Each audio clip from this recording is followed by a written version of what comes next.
Je ne m'attendais pas à ce que ma fille soit capable de m'exclure du jour le plus important de sa vie.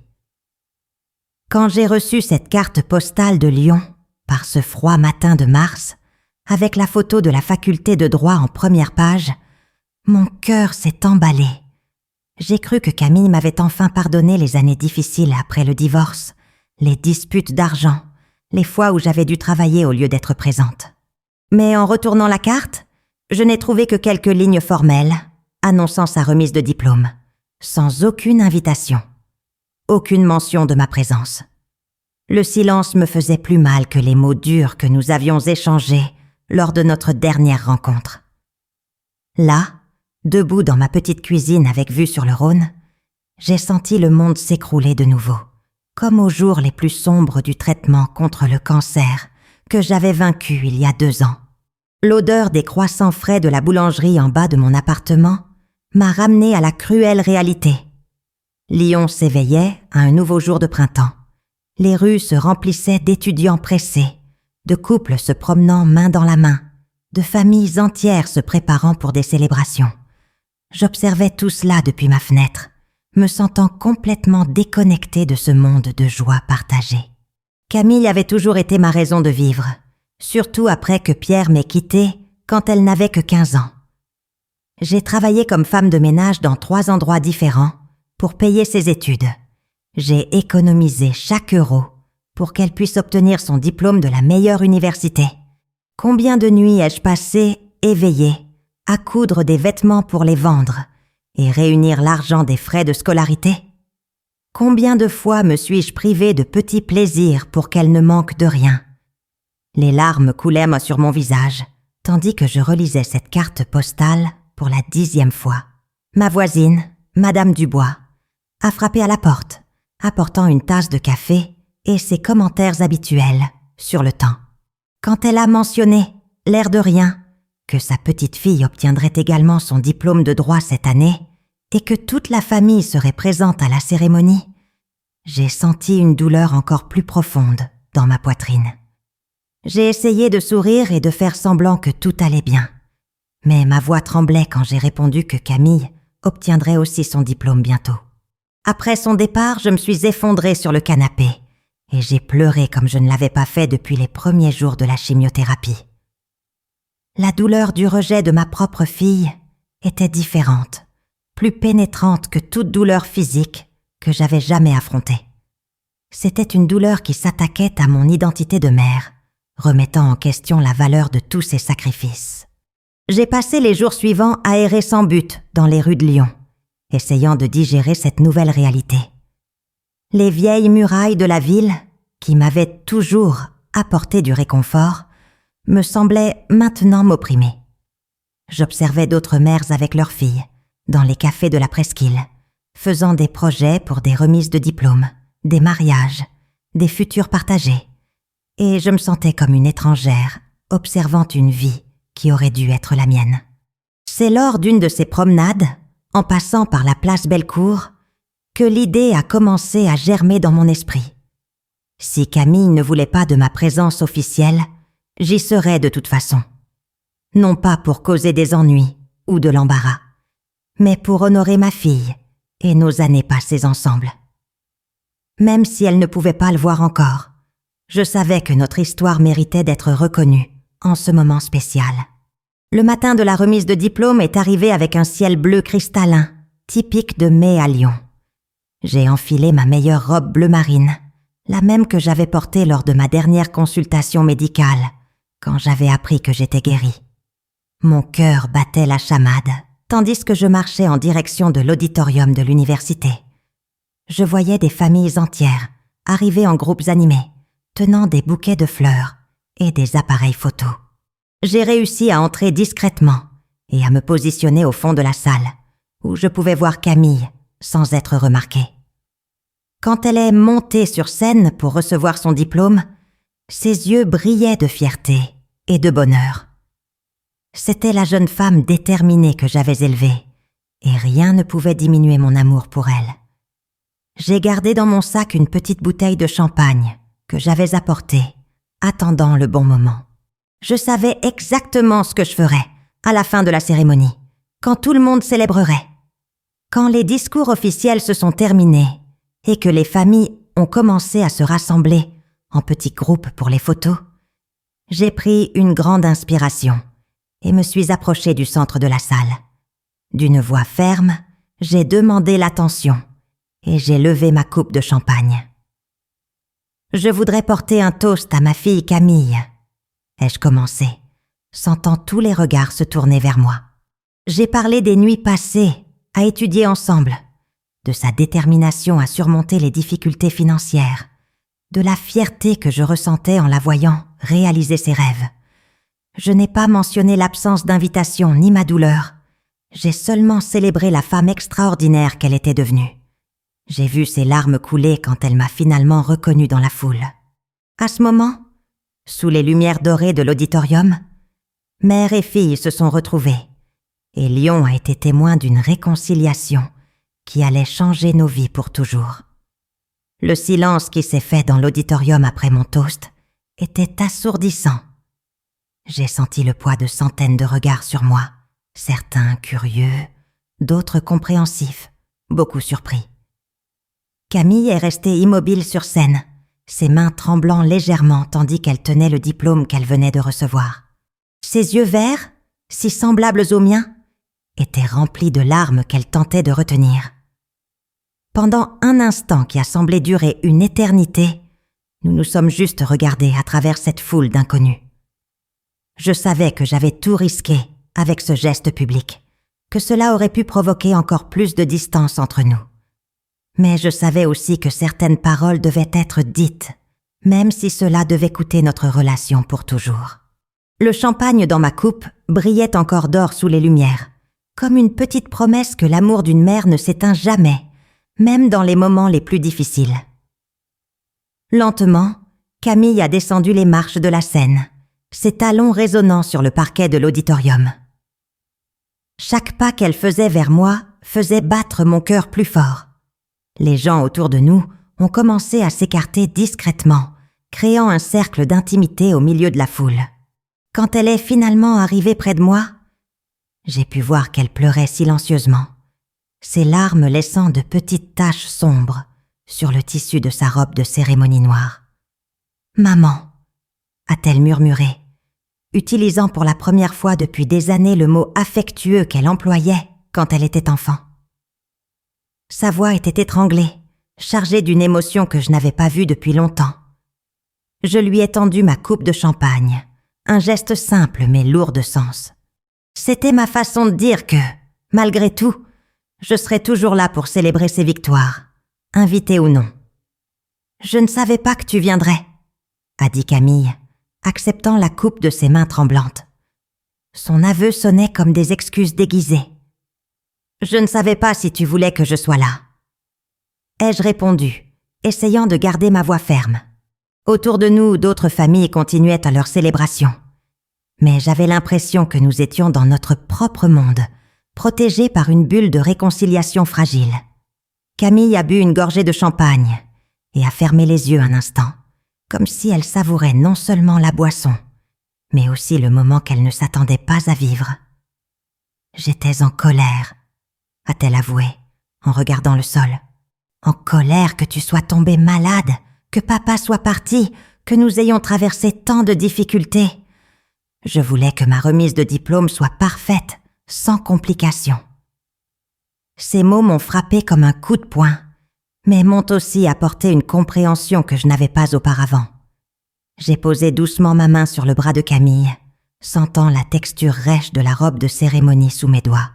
« Je comprends, ma fille », ai-je dit, et je comprenais vraiment. Pendant tous ces mois de silence entre nous, j'avais supposé qu'elle me blâmait pour les années difficiles, les privations, les fois où je n'avais pas pu être présente comme je l'aurais voulu. Mais maintenant, je réalisais qu'elle était aux prises avec ses propres blessures, ses propres peurs, que notre histoire de lutte puisse éclipser sa réussite. « Tu as le droit de vouloir un jour parfait, » ai-je continué. « Mais sache que pour moi, ta remise de diplôme était déjà parfaite, rien que par le fait d'exister. Même sans être ici, j'étais fière. » Camille a levé les yeux pour me regarder, et pour la première fois depuis longtemps, j'ai vu la petite fille qui courait dans mes bras après un cauchemar. La femme forte et indépendante qu'elle était devenue portait encore en elle cet enfant qui avait besoin de l'amour inconditionnel de sa mère. « Tu m'as manqué à tous les moments importants de la fac », a admis Camille, sa voix presque un murmure. Lors de la première présentation, lors de la soutenance du mémoire, pendant les nuits passées à étudier pour les examens finaux. Je regardais le téléphone, voulant appeler, mais je ne pouvais pas ravaler ma fierté. Ces mots m'ont fait sourire à travers les larmes. « Tu m'as manqué aussi », ai-je répondu. Chaque jour, chaque nuit. Combien de fois ai-je pris le téléphone pour t'appeler et j'ai abandonné à la dernière minute. Nous avons toutes les deux ri, un rire mouillé de larmes, mais sincère. D'autres invités ont commencé à se rapprocher à nouveau, curieux de notre conversation intense au milieu de la fête. Certains collègues de Camille la saluaient, et elle me présentait avec une fierté timide, à laquelle je ne m'attendais pas. C'est ma mère, Claire. Chaque présentation sonnait comme un petit miracle. Un pont en reconstruction, brique par brique. Lorsque la fête officielle dans l'auditorium a commencé à se disperser, Camille m'a invité à l'accompagner au dîner que ses amis avaient organisé dans un bistrot près du campus. Nous avons marché ensemble dans les rues de Lyon, qui semblaient maintenant plus accueillantes, baignées par la lumière dorée de la fin d'après-midi. L'air portait l'arôme familier du pain frais et du vin, mêlé au parfum des fleurs qui s'épanouissaient dans les jardins de la ville. « Maman !» a dit Camille soudainement, s'arrêtant au milieu du trottoir. « Merci d'être venue, même sans invitation. Merci de ne pas avoir renoncé à moi. » Je l'ai serrée dans mes bras, sentant comme si un poids énorme s'était envolé de mes épaules. Je n'aurais jamais renoncé à toi, ma fille. Jamais. Cette nuit-là, sous les lumières de Lyon, 2 femmes se sont retrouvées non seulement comme mère et fille, mais comme des personnes qui avaient appris que l'amour a parfois besoin de courage pour s'exprimer. Le bistrot choisi par les amis de Camille se trouvait rue Mercière, l'une des rues les plus charmantes du Vieux-Lyon. Les tables étaient dressées en plein air, décorées de petites bougies qui vacillaient doucement dans la brise nocturne. Quand nous sommes arrivés, les camarades de promotion de Camille étaient déjà installés, des verres de vin rouge à la main et des conversations animées sur leurs projets d'avenir. J'ai ressenti un pincement de nervosité en réalisant que j'étais la seule mère présente dans le groupe, mais Camille a tenu ma main fermement en me présentant à chacun. « Les amis, voici Claire, ma mère », a-t-elle dit avec une naturelle qui m'a surprise. Les jeunes m'ont accueilli avec une gentillesse sincère, certains commentant qu'ils avaient entendu Camille parler de moi pendant leurs années d'études. J'ai alors découvert que, malgré notre éloignement, elle ne m'avait jamais complètement effacée de sa vie universitaire. Pierre-Antoine, un grand jeune homme à lunettes qui semblait très proche de Camille, s'est levé pour me saluer. « Madame Claire, c'est un plaisir de vous rencontrer enfin », a-t-il dit, me baisant la main à la manière traditionnelle française. Camille parlait toujours de votre force pendant ses études. Ces paroles m'ont prise au dépourvu. Pendant tous ces mois de silence, j'avais imaginé que Camille préférait ne pas mentionner notre existence tumultueuse. Elle racontait comment vous travailliez plusieurs heures par jour pour payer l'université, a continué Marie-Claire, une jeune femme blonde assise en face de nous. Nous savions tous qu'elle avait une mère courageuse. J'ai senti mes joues rougir d'émotion. Camille m'a regardé du coin de l'œil, un petit sourire timide jouant sur ses lèvres. Pour la première fois, j'ai compris qu'elle avait gardé de la fierté pour moi, même au moment où notre relation était la plus fragilisée. Le serveur a apporté une bouteille de Côtes-du-Rhône et a commencé à servir tout le monde à table. La conversation a naturellement tourné autour de divers sujets. Les examens finaux qu'ils venaient de passer, les stages que certains avaient déjà obtenus dans des cabinets renommés, les projets de 3e cycle. J'écoutais attentivement, fascinée de découvrir ce monde universitaire que Camille avait habité ces 5 dernières années. Quand le sujet s'est tourné vers les familles, chacun a partagé des histoires de parents fiers, de célébrations planifiées des mois à l'avance, de voyages de fin d'études déjà réservés. Camille est restée silencieuse pendant ces récits, tripotant nerveusement sa serviette. J'ai perçu sa tension et j'ai discrètement posé ma main sur la sienne sous la table. Ma mère a vaincu un cancer pendant mes études, a-t-elle dit soudainement, surprenant tout le monde. Elle n'a jamais laissé cela interférer avec ma concentration à la faculté. La table est restée silencieuse un instant, tous assimilant l'information que Camille avait partagée. J'ai senti mon cœur s'accélérer, ne m'attendant pas à ce qu'elle expose publiquement notre intimité familiale. C'était il y a 2 ans, ai-je continué, réalisant qu'il était important de clarifier. Un cancer du sein. Camille était en 3e année et j'ai insisté pour qu'elle reste concentrée sur ses études. Marie-Claire s'est penchée en avant, les yeux brillants d'admiration. « Comment avez-vous réussi à traverser ça ?» a-t-elle demandé. Camille et moi avons échangé un regard chargé de souvenirs. « Ce n'était pas facile, ai-je admis. Il y a eu des moments où j'ai pensé que je n'y arriverais pas. Mais voir Camille déterminée à réaliser son rêve me donnait la force de me battre. » Pierre-Antoine a levé son verre. « Un toast aux 2 femmes les plus courageuses que je connaisse, » a-t-il dit. Tous ont suivi son geste, et un instant, j'ai eu l'impression d'appartenir à ce groupe de jeunes brillants. Au fur et à mesure que la soirée avançait et que le vin assouplissait les conversations, les amis de Camille ont commencé à partager des histoires plus intimes sur leurs années d'université. J'ai découvert que ma fille avait été l'une des meilleures élèves de sa promotion, toujours prête à aider ses camarades avec leurs questions. Elle a passé toute la nuit à m'expliquer le droit constitutionnel avant l'examen final, a raconté Thomas, un jeune homme brun assis au bout de la table. Sans elle, j'aurais échoué. Une autre camarade a mentionné comment Camille organisait des groupes d'études à la bibliothèque, incluant toujours ceux qui avaient des difficultés. Au fur et à mesure que les récits s'accumulaient, une image complètement nouvelle de ma fille se formait devant mes yeux. Elle n'était pas seulement la jeune femme brillante que j'avais élevée, mais une leader naturelle, généreuse et respectée par ses pairs. J'ai ressenti une vague de fierté maternelle que je n'avais pas éprouvée depuis longtemps, mêlée au remords d'avoir manqué tant de moments importants de son parcours universitaire. Quand l'horloge de la place voisine a sonné minuit, le groupe a commencé à se disperser. Des embrassades ont été échangées, des promesses de rester en contact ont été faites, et des numéros de téléphone ont été confirmés. Camille et moi sommes restées les dernières, marchant lentement dans les rues désertes de Lyon.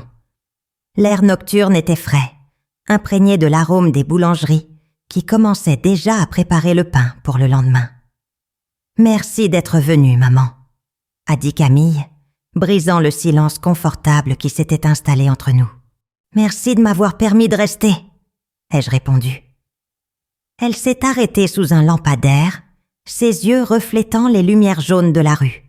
« J'avais peur », a-t-elle admis. « Peur que tu n'approuves pas mes choix, peur de te décevoir après tout ce que tu avais traversé pour m'aider. » J'ai tenu son visage à 2 mains. « Tu ne m'as jamais déçue, Camille, jamais. Tu es ma plus grande fierté.